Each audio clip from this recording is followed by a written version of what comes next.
nous allons maintenant entendre de très loin, de l'île de la Réunion, Guillaume Armand, à propos du Paul et Virginie de Bernardin de Saint-Pierre. Donc nous allons passer d'une histoire d'amour à une autre.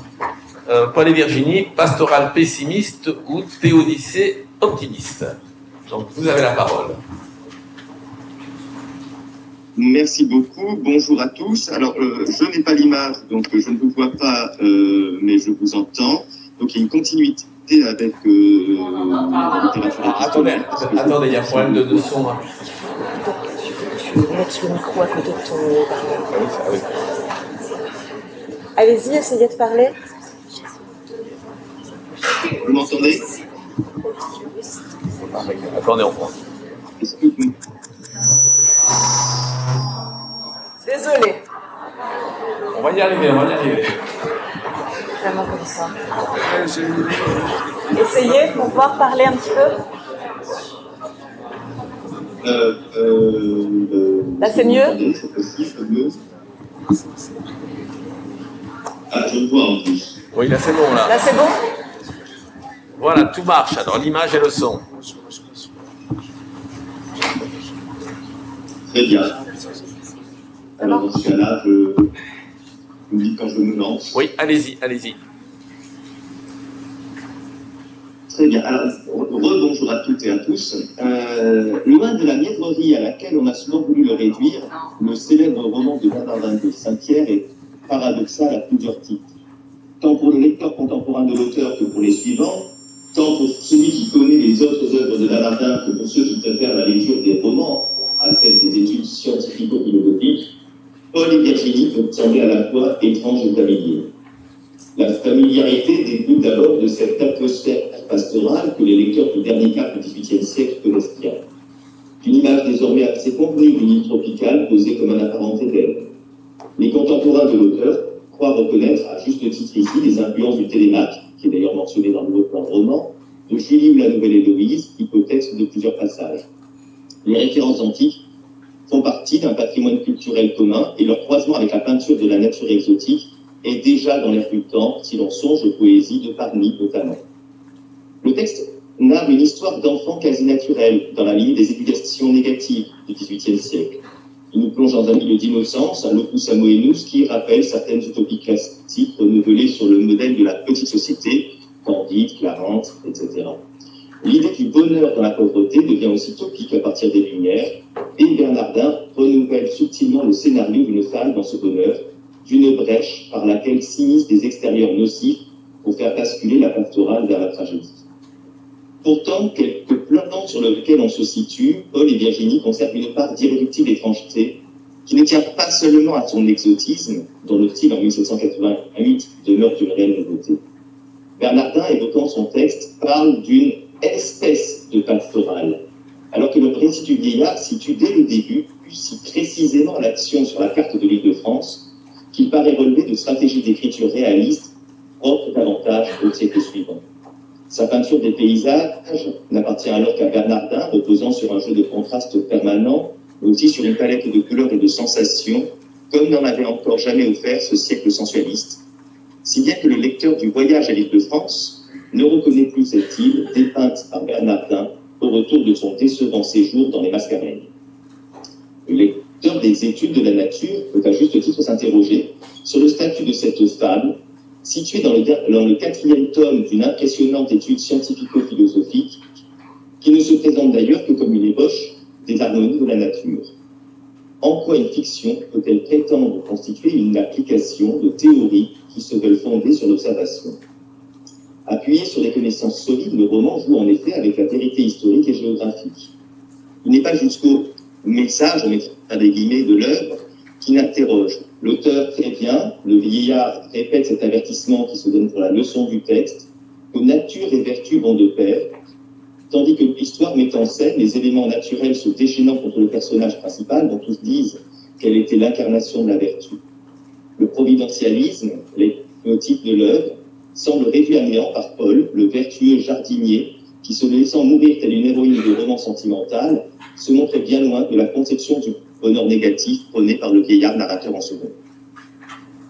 Ramener l'œuvre à une contradiction entre réalisme et pastoral, entre tragique de la diégèse et providentialisme des discours, non seulement empêche d'en expliquer le succès, mais surtout risque une contradiction plus grave en termes de philosophie, d'esthétique, de poétique, qui serait une bien étrange conjonction entre naïveté et ce qui serait finalement une forme odieuse de cynisme totalement étrangère à l'auteur. Loin de prétendre résoudre ici l'ambiguïté de Paul et Virginie, je m'évertuerai davantage à esquisser des pistes de réflexion permettant de mieux appréhender cette apparente contradiction afin d'en souligner la dimension signifiante. Pour ce faire, je reviendrai d'abord rapidement au voyage à l'île de France afin d'éclairer quelques éléments de la jeunesse de Paul et Virginie en passant par les études de la nature et en particulier la transformation d'une expérience décevante en un cadre idyllique. Ensuite, il s'agira de s'interroger sur cet étrange classement générique de l'œuvre comme espèce de pastorale, résultat d'une hybridation générique nouvelle, d'une sorte de greffe qui s'inscrit dans la continuité de la réflexion naturaliste des études de la nature.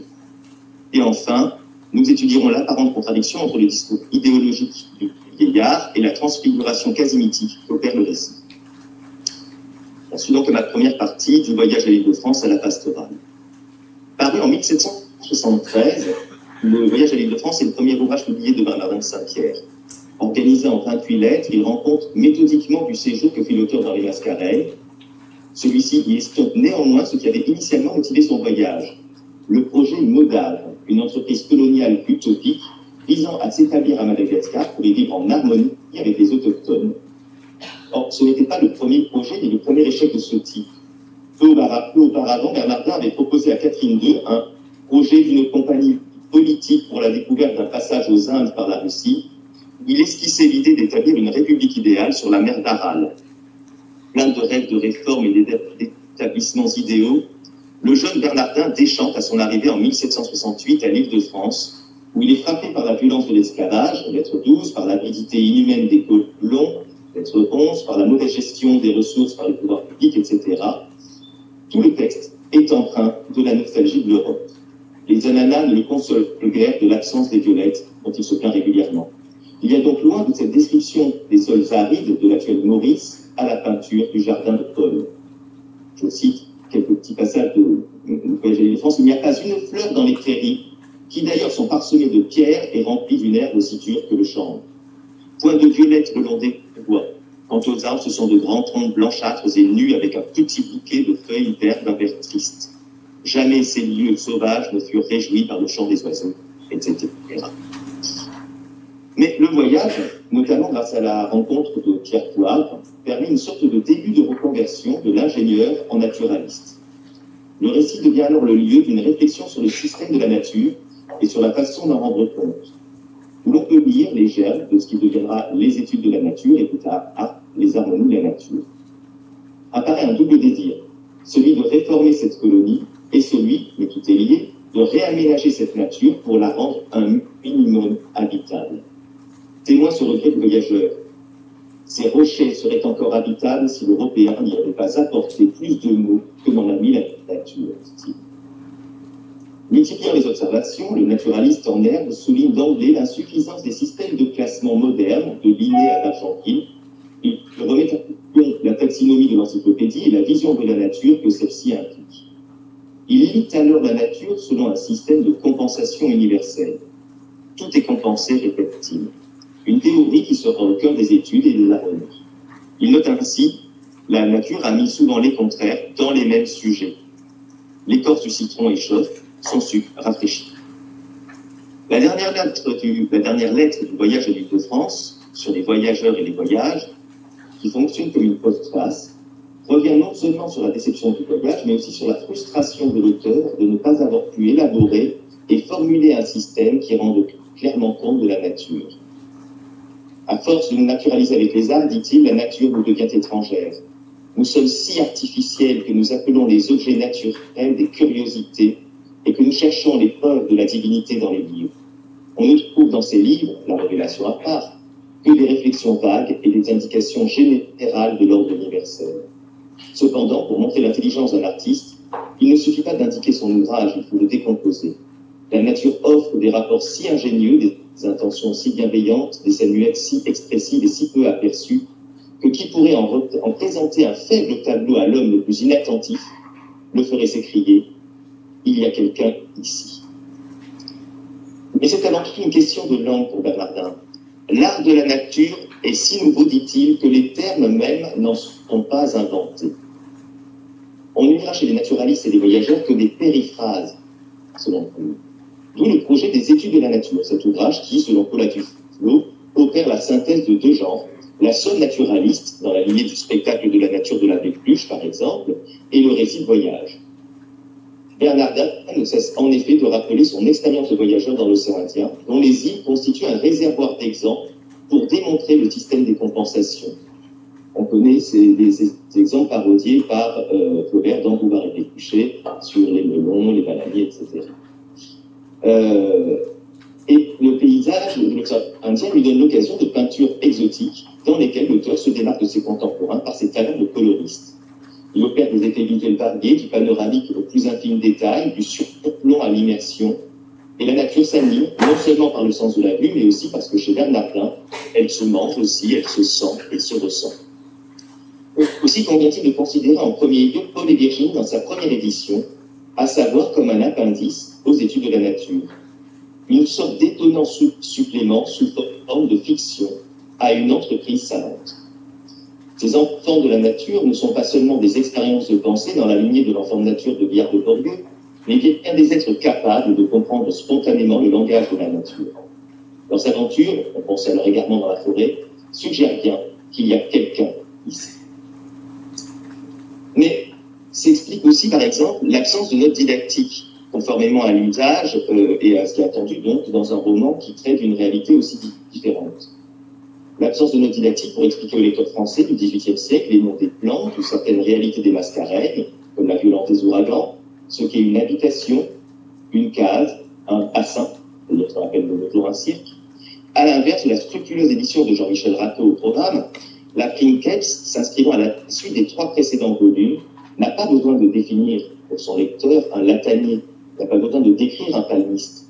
Comme le rappelle Paula Duflo, toutes les plantes exotiques mentionnées dans le roman sont répertoriées, décrites et expliquées dans le récit de témoignage. Aussi sont-elles d'une certaine façon déjà connues du lecteur des études. Ce dernier est déjà coutumier de la critique des mots de la société européenne à laquelle est consacrée l'étude numéro 13, et de l'opposition avec les îles de l'océan Indien, qui répondent régulièrement déjà à une image édénique, oscillant entre le regret déjà exprimé dans le voyage à l'île de France de leur corruption par les Européens, et l'espoir diffus que ces terres vierges puissent être transformées en colonies quasi utopiques. L'expérience du voyageur dans cet ouvrage savant qui porte bien l'empreinte assumée de sa subjectivité est régulièrement teintée de nostalgie. Pourtant, avons-nous vu, le voyage réel était décevant. La nostalgie de l'auteur, entre 1768 et 1773, portait bien davantage sur l'Europe. Mais, note Arlette Fruet, si les violettes de l'Europe avaient tant de charme, c'est que Bernardin en était dépossédé à l'Île-de-France. Et une Île-de-France définitivement reperdue, sur laquelle la mémoire s'attarde à volonté, peut acquérir à son tour le charme des violettes, la couleur bleu mauve de la mélancolie. Fin de citation. Peut-être l'exotisme ne va-t-il jamais sans nostalgie, suggère Paula Duflo. Si les études de la nature sont bien en germe dans le voyage de l'Île-de-France, on peut en dire autant de Paul et Virginie pour 3 raisons. D'abord, cette fiction repose sur un retournement de la pastorale rêvée par le voyageur de l'Île-de-France qui s'exclamait alors « Oh, quand pourrais-je respirer le parfum des chèvrefeuilles, me reposer sur ces beaux tapis de lait que pèsent nos troupeaux et entendre les chansons du laboureur qui salue l'aurore avec un cœur content et des mains libres. » Ensuite, la fiction permet à l'auteur de ne pas abandonner totalement sa réflexion sur l'établissement des colonies et de déplacer une utopie sociale vers un discours sur le monde et la nature, ou plutôt de les conjuguer. D'où le modèle de la petite colonie. Enfin, il me semble que le roman de Paul et Virginie est par ce manque initial d'un langage qui puisse dire une nature sensible. Sans cesse, les études disent que les mots manquent, le français n'est pas adéquat à dire telle ou telle réalité naturelle des tropiques. Et le choix du roman pastoral en particulier s'inscrit comme un aboutissement dans la quête de cet art si nouveau de rendre la nature, dans cette invention des termes qui ne peut être que l'œuvre d'un poète. Après le voyage à l'Île-de-France, Bernardin de Saint-Pierre avait d'ailleurs fait paraître des entretiens sur les arbres, les fleurs et les fruits. un choix générique traditionnel au XVIIIe, l'entretien savant dans la lignée de Fontenelle. C'était le point de départ d'une réflexion sur l'écriture de la nature, mais une écriture qui ne permet pas encore de lier toutes les parties ensemble, ce que seule peut faire la littérature.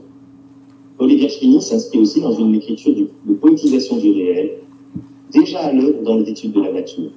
Dans Paul Évier-Chevigny, les éléments du décor, certes réalistes, sont embellis par rapport à la description qui en était faite dans le voyage. Ainsi, le piment, par exemple, arbrisseau dont les fruits sont très petits et brillent comme des graines de corail sur un feuillage du coup vert, dans le voyage, devient une plante dont les gousses de couleur de sang sont plus éclatantes que le soleil, dans Paul Évier-Chevigny. Les prairies sont devenues fleuries et odorantes, ainsi que les forêts. On pourrait être tenté d'y voir une transfiguration de la nature visant à coïncider avec le style de la pastorale. Et comme il suggère au contraire la similarité de style avec les études de la nature, il semblerait en fait que ce soit l'inverse. C'est parce que la description de la nature est poétique qu'elle est scientifique pour Bernardin de Saint-Pierre. Si je parlais d'une pastorale en germe dans le voyage à l'île de France, c'est aussi, mais je ne développerai pas ce point, parce que la notion de germe est essentielle dans Paul Évier-Chevigny et plus globalement dans la poétique de Bernardin. On sera particulièrement attentif aux graines que plantent les deux héros, à ces cocotiers offerts par le vieillard et qui métaphorisent les personnages, à ces papayers plantés par Virginie et qui sont en quelque sorte ses enfants, à ces graines de violettes de France qui ne prennent pas. Le romancier naturaliste exploite à plat la métaphore de la germination si prégnante au siècle des Lumières, chez les philosophes comme chez les poètes, et dont on connaît aussi la portée métatextuelle. Au-delà de la question générique qui est complexe ici, c'est bien la question de la création d'un langage qui motive l'entreprise littéraire et en fait philosophique de Bernardin de Saint-Pierre. On se marie donc à la deuxième partie, une espèce de pastorale, germination d'un hybride romanesque. À l'instar de ces plantes tropicales, dont Bernardin nous dit qu'elles nous perturbent le classement Linné, Paul Évier-Chevigny dérange la taxinomie littéraire traditionnelle. Bernardin n'emploie jamais le terme roman à propos de son texte. À l'inverse, on trouve dans l'avant-propos de 1788 l'expression « cette espèce de pastorale ». Plus tard, il dira, dans la préface de 89 et dans le préambule de 1806, juste « cette pastorale ». Un article de Jean Fabre a, en 1953, on le trouve en ligne facilement, montré l'importance de la tradition pastorale dans l'écriture de Paul Évier-Chevigny. Mais au XVIIIe siècle, la pastorale comme genre narre sans violence l'histoire d'amours heureuses. Or, la description liminaire de l'île de France inscrit le décor de l'action dans un registre des plus informés, des plus réalistes, grâce à une minutie cartographique rare, à laquelle fera rapidement écho la précision descriptive des éléments naturels. Précision à laquelle les 3 précédents tomes des études vous avez déjà habitués. Alors, pastoral ou roman, la fin tragique éloigne l'œuvre du genre antique, et le texte a souvent été classé parmi les romans à partir du XIXe siècle. La qualification a posteriori de l'œuvre dans un article de Yumna Charara comme roman poétique, catégorie malheureusement assez floue, mais finalement guère convaincante en dépit d'analyses très intéressantes par elle-même. D'autres genres aussi ont été évoqués, l'utopie en particulier, qui suppose que la société représentée constitue un modèle transposable à la société de référence, ce qui n'est guère le cas de cette micro-société insulaire, qui finalement n'est pas si autonome. Enfin, on a pu souligner la dimension mythique du récit, et j'y reviendrai en 3e partie. Toutes ces catégorisations semblent bien a priori en contradiction les unes avec les autres. Donc, je vais commencer par de rapides généralités sur la pastorale dans la deuxième moitié du XVIIIe. La pastorale n'est pas un genre totalement disparu au XVIIIe qui consacre le souvenir de l'astrait, tout comme celui de Daphnis Sédonté, par exemple. Dans la seconde moitié du XVIIIe, avec l'essor du roman et du conte moral, la pastorale renoue avec la forme narrative, renouveau que l'on doit notamment à Rousseau, Gessner et en particulier Florian. Marmontel, en 1787, donc un an avant Paul Évier-Chevigny, dans ses éléments de littérature, donne les traits de ce genre en plein renouveau. L'objet de la pastorale, dit-il, me semble devoir être de représenter aux hommes l'état le plus heureux dont il leur soit permis de jouir et de les en faire jouir en idée par le charme de l'illusion. Ce charme de l'illusion n'est pas l'effet mimétique, il ne relève pas des principes de la représentation réaliste. Il s'agit de donner à voir un univers idéal, des amours champêtres dans leur plus grande simplicité, vécus, je cite encore, par des bergers tels qu'on s'imagine qu'ils ont été, dans l'égalité et l'abondance du premier âge, avec l'ingénuité de la nature, la douceur de l'innocence et la noblesse de la liberté. Il s'agit d'un âge d'or, caractérisé caractérisée notamment par la profusion naturelle qui subvient aux besoins élémentaires. Le monde de la bergerie est clos et protecteur, Hortus Conclusus, Locus Annuenus. Florian, auteur de romans pastoraux, insiste sur ce bonheur suffisant qui enracine les personnages. Le monde, dit Florian, finit pour eux à une lieue de leur village. Dans ses romans pastoraux, à l'instar d'Urfé situant l'Astrée sur les berges du Lignon, Florent situe la sienne, son action, dans la Provence de son enfance, idéalisée et radicalement opposée aux troubles de la ville, selon la traditionnelle dichotomie ville-campagne. Dans Paul et Virginie, la clôture idéale de la bergerie est géographiquement assurée par celle de l'enclos du domaine, ce bassin qui l'isole du reste du monde, la colonie.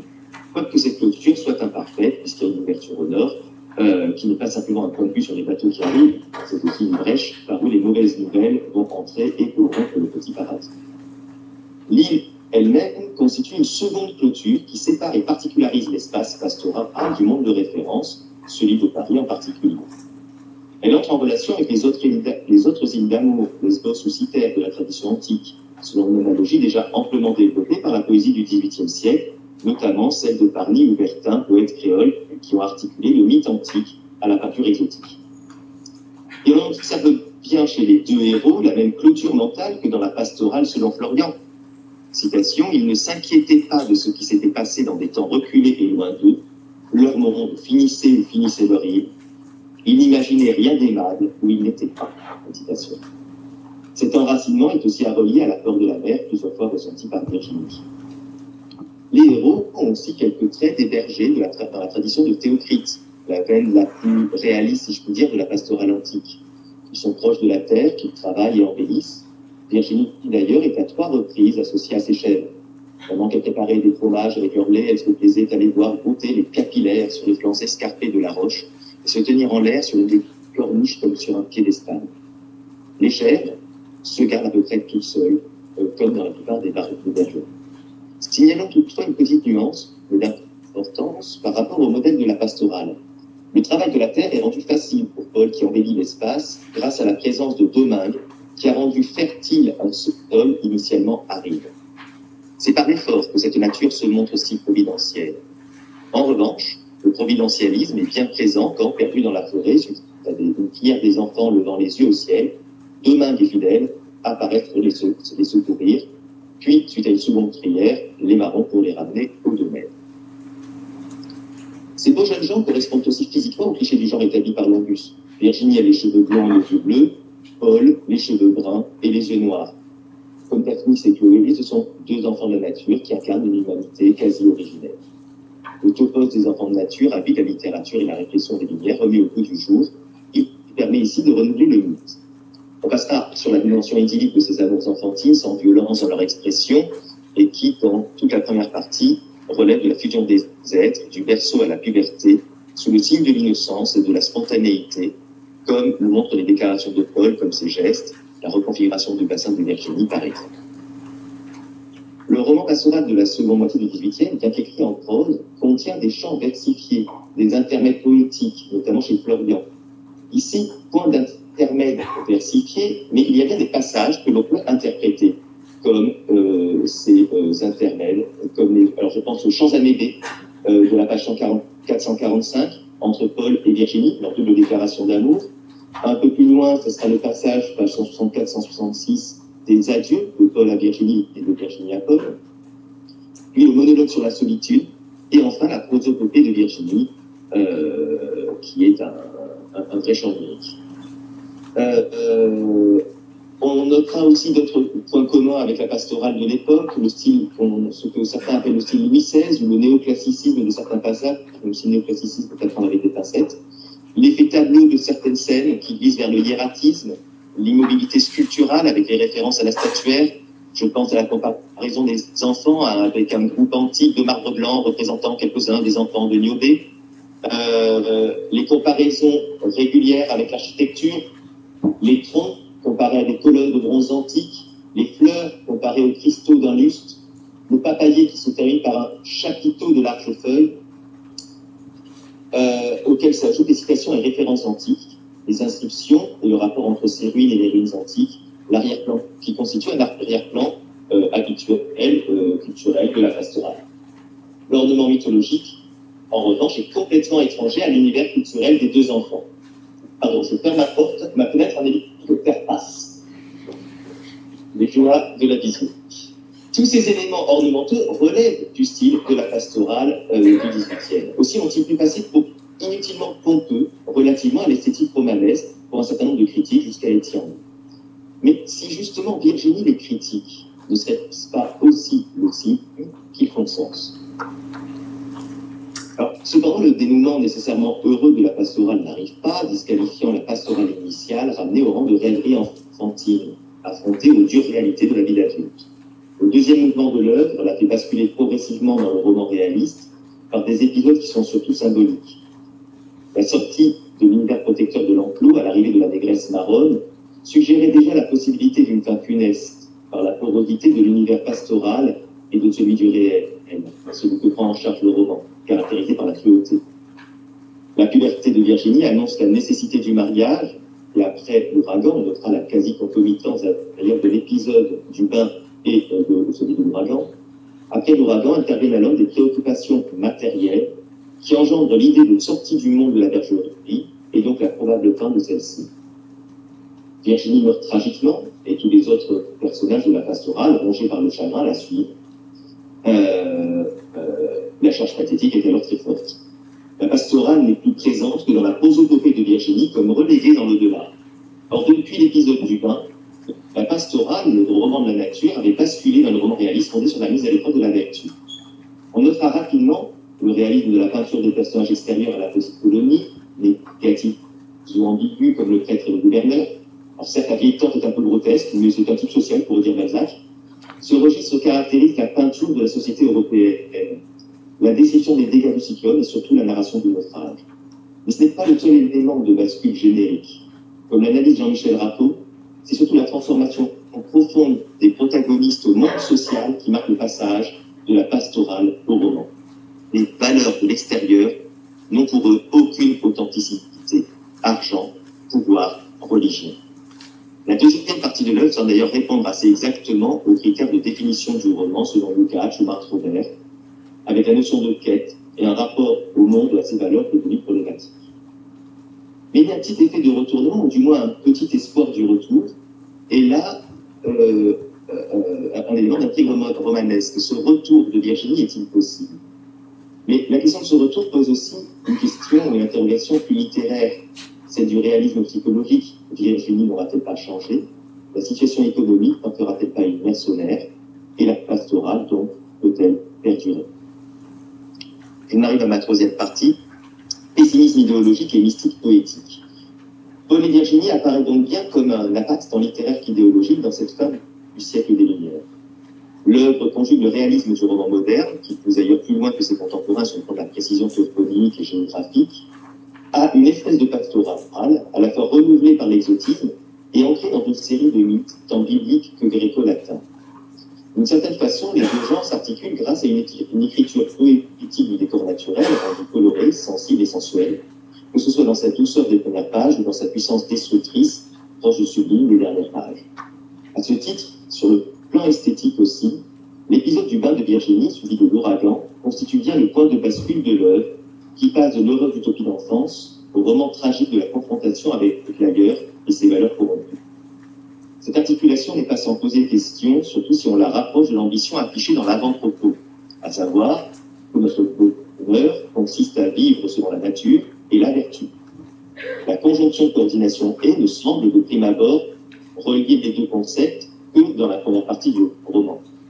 Selon une conception courante, et notamment chrétienne, faisant de la vertu un effort sur soi contre une nature humaine corrompue par le péché originel, la seconde partie de l'œuvre serait alors le roman de la vertu affronté aux dangers et aux vices de la civilisation occidentale, tandis que la première partie serait le roman de la nature. On pourrait donc penser l'œuvre selon cette perspective dialectique qui opposerait à travers deux parties, deux genres littéraires, deux univers, celui de la pastorale et celui du roman. Mais cela ramènerait le projet bernardinien, qui reposait sur l'alliance de la vertu et de la nature, à une dialectique sans synthèse, faisant, comme le pense Robert Mozy, de la première partie le roman de la nature et de la seconde le roman de la vertu, considéré comme un effort. Un effort, donc, en l'occurrence voué à l'échec, dans un roman qui serait pessimiste et qui finalement ne démontrerait pas son équilibre. Une lecture chrétienne pour interpréter dans la puberté de Virginie la trace du péché figurée par le reflet des arbres des amants se reflétant dans le bassin où la jeune femme se baigne nue. Mais pour l'instant, aucun péché n'a été réalisé et je ne sais même pas s'il est pensé par Virginie. Les deux enfants qui allaient tout nus ne le peuvent plus et la pudeur incarnée par Virginie devant le marin nu causera sa perte.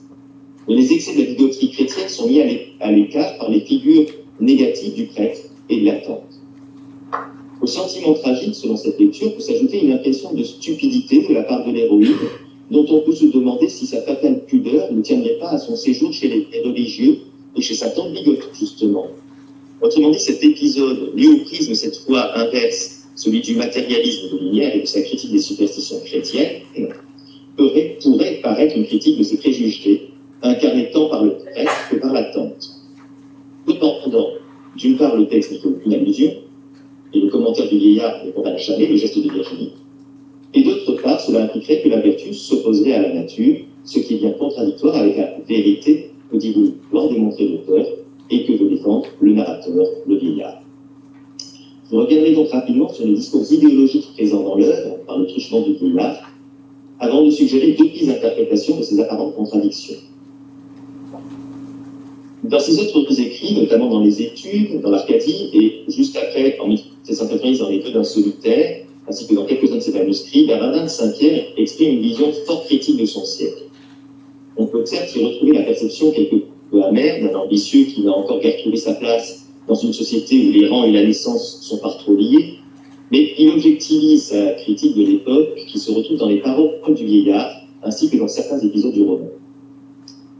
Il faudrait s'intéresser, alors je passerai vite sur ces extraits, mais il y a quelques extraits marquants, notamment le discours sur la solitude, page 180-183 de l'édition de Jean-Michel Raco. Dans ce passage, le vieillard, qui ne devient véritablement seul qu'après les morts successives de tous les membres de la petite société, développe déjà un éloge paradoxal de la solitude, dans lequel il semble bien un double de Bernardin. On éprouve la même déception de la société aux accents rousseauistes. Je passe donc mes jours loin des hommes que j'ai voulu servir et qui m'ont persécuté. Sa conception d'un bonheur négatif fondé sur la nature, loin des hommes, sa conception d'une solitude qui, je cite, ramène en partie l'homme au bonheur naturel en éloignant de lui le malheur social, constitue bien une critique de la société telle qu'elle est devenue. Il critique ici et ailleurs la compétition féroce que se font les hommes entre eux, l'ambition dévorante qui dessert et la société et l'homme lui-même. Tous sont, je cite, enivrés de leur propre passion. Les allusions aux Égyptiens dans leur décadence et aux Grecs du Bas-Empire s'inscrivent dans une critique du déclin de ses propres contemporains qui s'articule à un éloge de la Rome antique que l'on retrouvera d'ailleurs très bientôt dans les discours révolutionnaires. Autre passage important, c'est sa conversation avec Paul juste après, page 187-197 de l'édition Raco.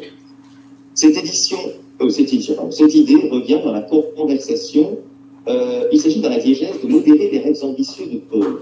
Ambition encore pure chez Paul, puisque celui-ci ne songe à la réussite que par amour pour Virginie.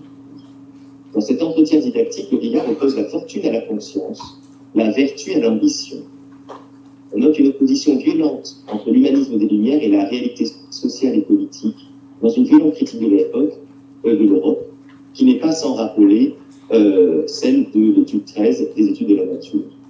Un pays de femmes fausses, d'hommes tyranniques, un pays sans égalité, où l'on méprise les arts mécaniques, où les savants sont mal récompensés, de nos jours, comme du temps d'Homère et de Socrate. Ce sont finalement le savoir et les lumières qui se trouvent mis en accusation dans cette discussion. On voit s'opérer le glissement d'une critique des abus faits autour d'un livre et la lecture, ou à travers une critique de l'écriture en général. Et si Paul apprend l'amour, cela lui permet certes de mieux comprendre ce que dit Virginie. Son programme éducatif est d'ailleurs des plus sérieux, histoire, géographie. L'écriture et sa pratique aggravent son mal.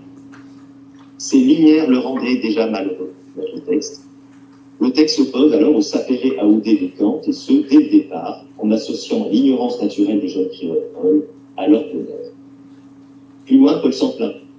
Ah, s'écriait Paul, je n'avais pas besoin de savoir lire quand Virginie était ici.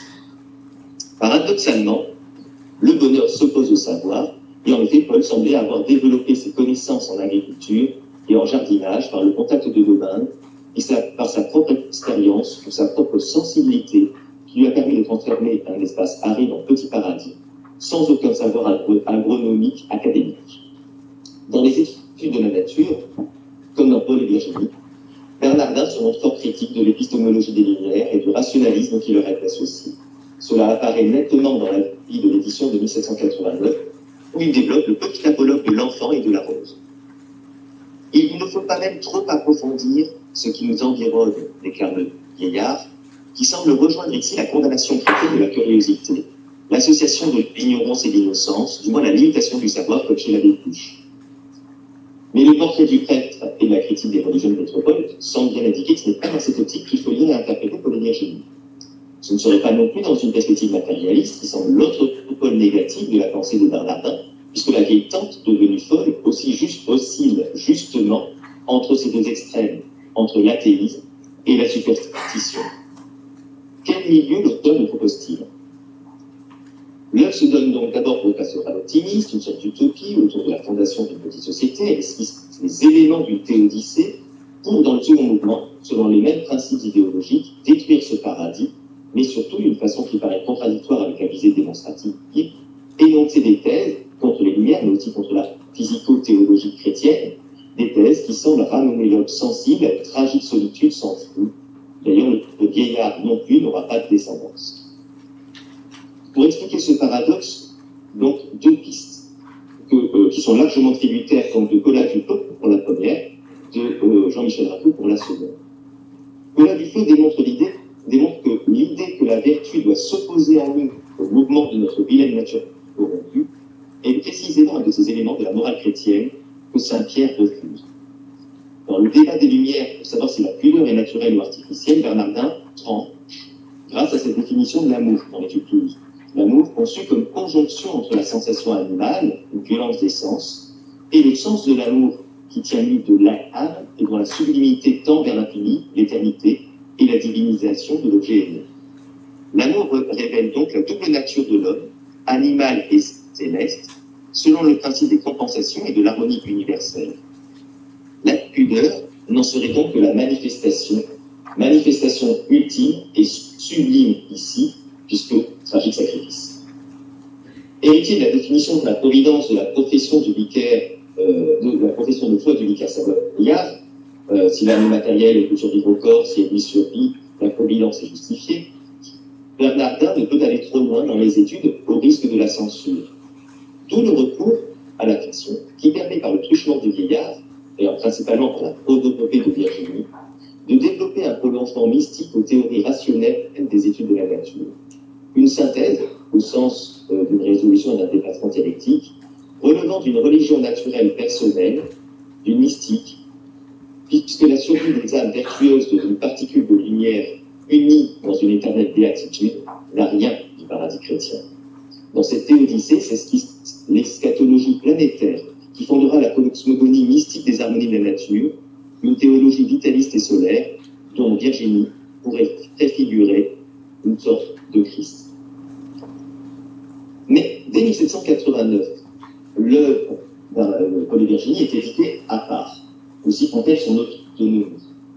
Détachée matériellement des études, elle sera de plus en plus lue comme un roman, sans lien avec les thèses assez minoritaires de leur auteur. Sachant que ces nouvelles éditions sont acceptées, même voulues, travaillées par la Marine Saint-Pierre, pas que pour des raisons financières, ou parce que c'est dans le flatte, Jean-Michel Rapeau s'interroge sur la lisibilité de son interprétation, sur l'efficience démonstrative d'une espèce de pastorale qui ne serait plus soutenue par un long prétexte scientifico-philosophique. Les indices sont pourtant là et fonciers, bien qu'on n'y prête guère attention, en ne les regardant bien souvent que comme des vestiges du style néoclassique. L'écriture poétique de Bernard Saint-Pierre est habitée par des mythes, comme l'île sera plus tard habitée par les spectres bienveillants des jeunes amants. On notera par exemple deux allusions principales à l'Ancien Testament, dans la lecture de la Bible le soir, dans les pantomimes de Paul et Virginie, qui supplantent d'ailleurs dans le manuscrit originel des pantomimes africaines. Là, elles se déroulent désormais dans les champs de la Syrie et de la Palestine.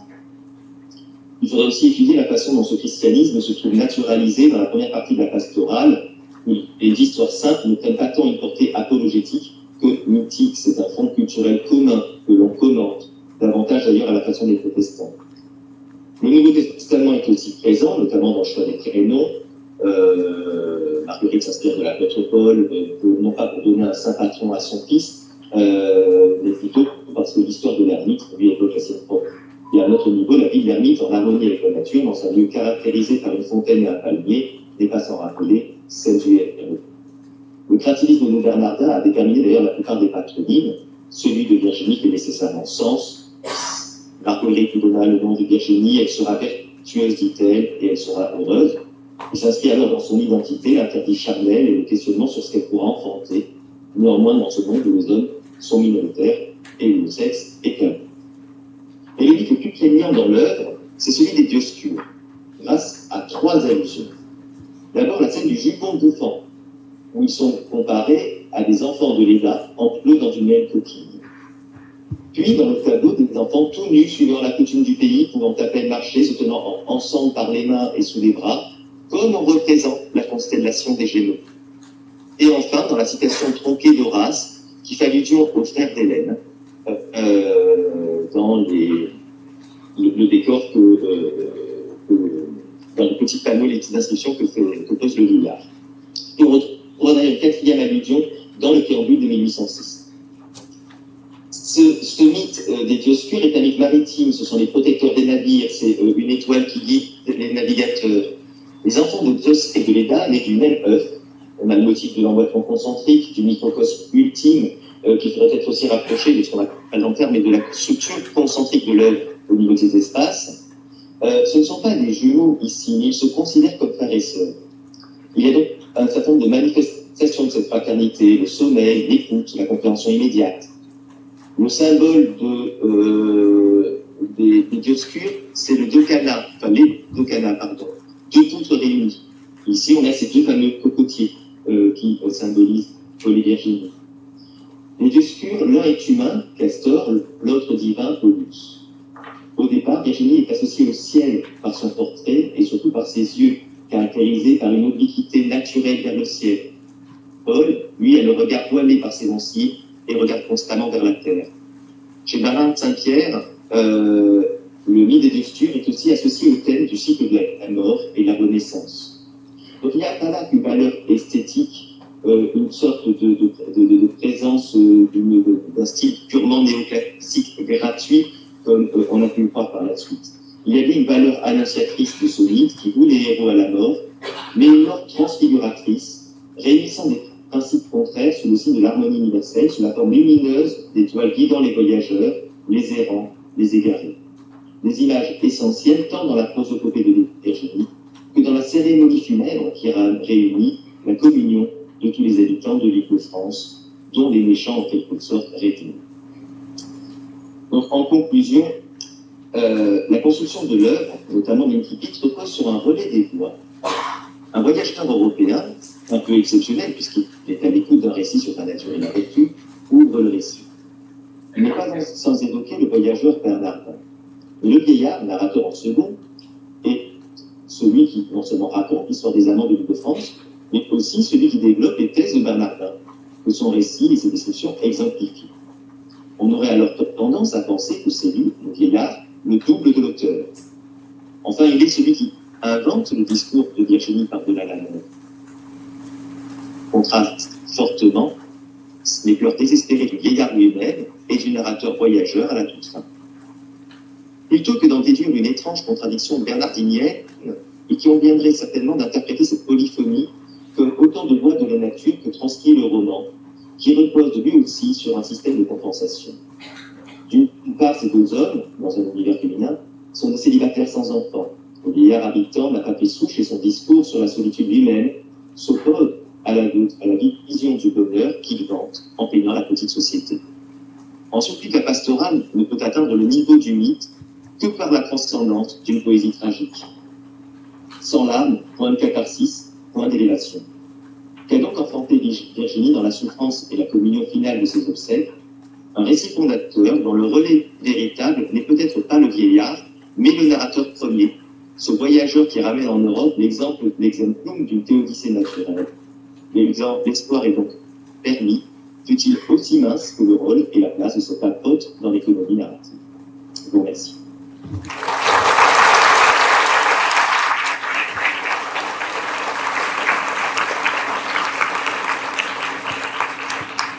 Voilà, vous avez entendu les applaudissements, donc je me joins à eux moralement parce que je tenais le micro. Et nous avons quelques minutes pour des questions. Après ce parcours et cette réflexion sur la forme générique et la signification de Paul et Virginie. Pour le designiste que je suis, Paul et Virginie était vraiment la lecture, peut-être le roman le plus connu, le plus aimé, au moins pas de moitié du XIXe siècle, mais j'imagine que la lecture qu'on en faisait est très éloignée de ce que vous pensez qu'il fallait y trouver, parce qu'on y a vu évidemment une histoire d'amour à la fois idéale et tragique. Donc, la parole est à la salle. Oui, une question à poser. Votre question, je la répéterai après pour...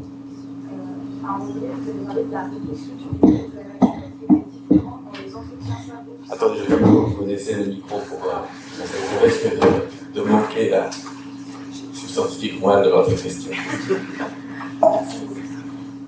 À un moment donné, vous avez parlé de la réflexion sur l'écriture de la nature dans les entretiens savants, et vous avez expliqué que ça permettait simplement d'en expliquer certaines parts sans les liens entre elles, alors que la littérature, après, permettait de les réunir. En quoi la littérature permet de réunir toutes ces parties à la fois et les entretiens savants non?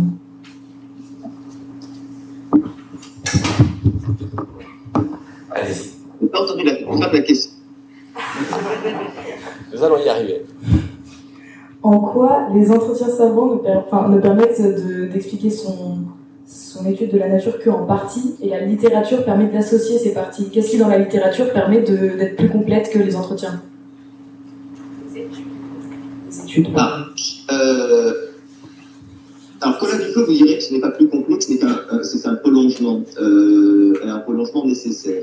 En fait, il y a une réflexion depuis 1773, l'origine de France, puis dans les entretiens, alors c'est un tout petit entretien sur la nature des fruits, des plantes et des fleurs, une autre réflexion sur comment dire au mieux la nature, une réflexion de naturaliste, vous savez, il sera conservateur du Jardin des Plantes, une réflexion assez simple pour dire la nature de la part de Madame Saint-Pierre, sur le système de la nature, sur la taxinomie, donc il propose un système d'ailleurs qui est circulaire et concentré d'ailleurs comme la structure de Paul et Virginie.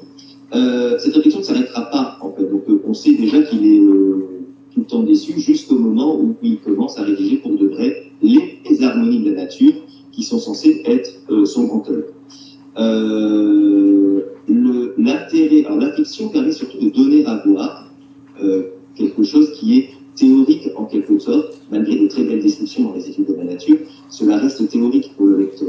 Donc c'est d'abord l'idée de donner à voir, c'est un exemplum, tout simplement, mais aussi ça lui permet d'aller plus loin, pas tant sur la description de la nature, que sur donner à sentir sa théorie des compensations.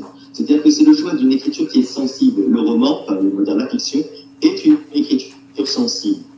Elle permet de toucher plus directement le lecteur, qui ressent à ce moment-là la providence, qui ressent la douleur de Paul, qui ressent la force de l'amour de Virginie. Et donc, cette écriture sensible est pour Bernardin complémentaire et essentielle à ces théories, on va dire, techniques et savantes. Je ne sais pas si je vais répondre. Oui, tout à fait. Moi, j'ai trouvé que la réponse était parfaite. Est-ce qu'il y a une autre question? On a 2 micros. Oui, je vais faire passer le micro. Là.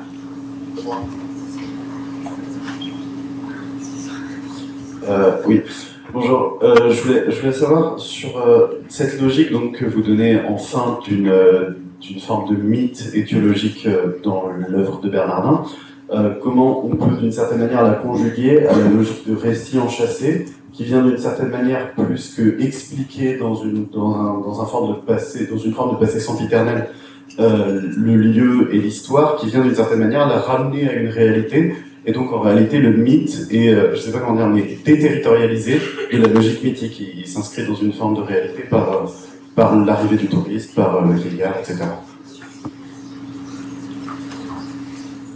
Je ne suis pas sûr d'avoir tout saisi. La question, c'est comment on relie la dimension mythique au fait que ce soit un texte réaliste ou à peu près réaliste. Oui, voilà. C'est tout ce qui est. En gros, c'est ça.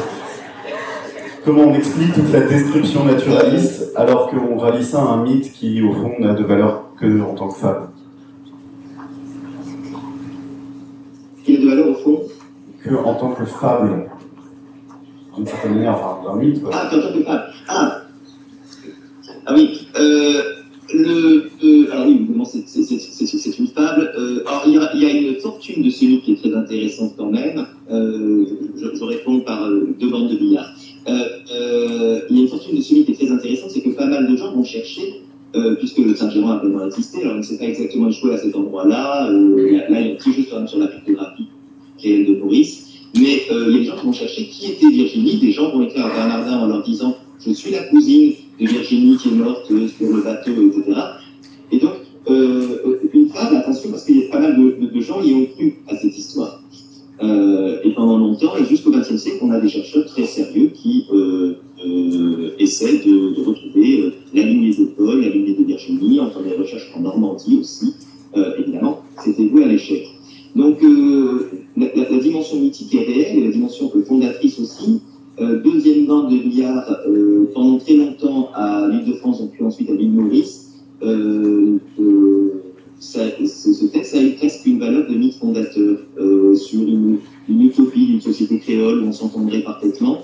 Et puis ensuite, bon, il y a eu de mauvais échos quand les Anglais ont pris possession de l'île et surtout, il est surtout apprécié par la communauté issue de la colonisation française. Donc, chez Bernardin, en fait, le réalisme, c'est pour ancrer simplement son histoire dans un territoire existant. Le réalisme peut-être aussi, n'est pas simplement, il ne faut pas étudier le réalisme de Bernardin comme on étudierait celui de Balzac, par exemple. Le réalisme de Bernardin, c'est aussi un désir, c'est l'expression d'un désir que c'est d'abord ce qui est relié à un texte scientifique, mais aussi l'expression d'un désir que cela puisse exister, ou que cela ait pu exister. Il y a quelque chose de l'ordre du fantasme dans l'écriture de Bernardin, quand il nous raconte l'histoire de Paul et Virginie. Le jeu des récits enchâssés, en fait, il n'y en a pas tellement. Il y a un récit, celui du vieillard, qui est fait à un narrateur, dont on peut penser qu'il est soit le double de l'auteur, soit le double du lecteur. Donc il n'y a pas un énorme enchâssement. Et il me semble que la coupure que crée le récit enchâssé redouble en fait plus de coupure géographique de l'île, qui permet à la fois d'isoler, mais de créer, comme il y a cette brèche négative, ici, il y aurait un pont, en quelque sorte, positif, par l'acte simplement de narration, par le fait de raconter. Voilà, je ne sais pas si je me suis embrouillé ou si j'ai répondu. Non, c'était clair, merci. Autre question? Oui. Est-ce que vous pouvez faire circuler le micro, alors jusque là pour que... Voilà.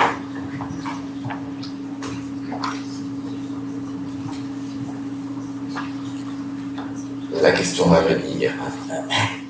Alors, il semblerait que Paul devient plus malheureux à partir du moment où la connaissance qu'il a du monde vient d'une source plus académique et semble y opposer l'acquisition du savoir par Paul et l'opposer à son bonheur. Il semblerait qu'à partir du moment où Paul apprend, Paul acquiert du savoir, il est moins heureux. Mais est-ce que ça ne serait pas plus précis, plus juste de parler d'un Paul qui se met à ne plus être heureux à partir du moment où il conceptualise, où il apprend, où il acquiert du savoir d'une façon conceptuelle? Parce que dans les faits, Paul sait des choses, il sait comment planter, il a une connaissance plus technique de l'environnement dans lequel il est. Et c'est à partir du moment où il apprend d'un point de vue plus conceptuel la réalité, où il la lit de façon plus conceptuelle, qu'il est moins heureux. Est-ce que de ce fait-là, c'est pas Bernardin de Saint-Pierre qui oppose qui met sur un plan opposé le savoir technique et le savoir conceptuel, et de dire que le savoir technique, lui, n'est pas antithèque avec le bonheur, mais qu'il s'agit davantage d'un savoir, et je me suis emmêlé les morceaux, mais voilà, je pense que... On a compris, oui. Alors, l'idée est séduisante parce qu'elle pourrait dire que ce savoir conceptuel pourrait d'ailleurs faire être ce savoir un peu détaché d'une vraie connaissance du réel, celui des philosophes selon Bernardin de Saint-Pierre. Mais il faut simplement regarder ce que lit Paul. Histoire, géo, un peu de philosophie, mais surtout pas mal de romans. Ce sont ces romans qui décrivent l'horreur de la vie européenne, cette société viciée, corrompue, etc. C'est ça qu'il déprime. Et il se dit que Virginie vit là-dedans. Donc la littérature qu'il a pu critiquer dans ce passage, c'est d'abord, à mon sens, la littérature romanesque. Alors pas que, mais c'est principal. Je n'ai pas pu faire de nuance tout à l'heure, mais il y a quand même des paradoxes. Page 192, tout en bas, on a quand même un éloge des livres et la lecture par le vieillard. Donc tout est en nuance et en contradiction apparente, tout en nuance, dans la vie de Bernardin de Saint-Pierre sur les livres. On est aussi dans une critique très topique, en tout cas des XVIIe et XVIIIe siècle, et je pense que ça doit bien continuer au XIXe, mais en tout cas dans la première moitié, j'en ai eu quelques-uns, la critique du fait qu'on publie trop, qu'il y a trop de livres, et que finalement, c'est nuisible. Et ça, Bernardin de Saint-Pierre, évidemment, s'engouffre là-dedans pour critiquer et les romans qui ne sont pas touchants, qui ne sont pas vertueux, et c'est bien l'héritier de Rousseau qui parle ici. Rousseau qui déteste les romans, mais qui va écrire un vrai roman que l'on se doit, à savoir Julie et Héloïse. Bernardin qui critique la lecture de romans et qui écrit Paul et Virginie. Il y a là un lien. Donc la notion de conceptualisation, je ne trouve pas qu'elle soit très très développée dans l'expérience de lecture de Paul. C'est plutôt à relier au fait qu'il disait qu'il était heureux, que les deux personnages étaient heureux, en limitant leur vie à une lieue du bassin, à cet environnement extrêmement étroit, et qu'ils n'avaient pas besoin d'en savoir davantage à partir du moment où ils étaient ensemble. Donc le problème des livres, c'est qu'ils amènent d'une part ailleurs, ce que fait sans arrêt Bernardin de Saint-Pierre en évoquant l'océan Indien des lecteurs européens, mais surtout, ils offrent de mauvais exemples et puis décrivent celui qui se dit Paul Virginie est là-bas.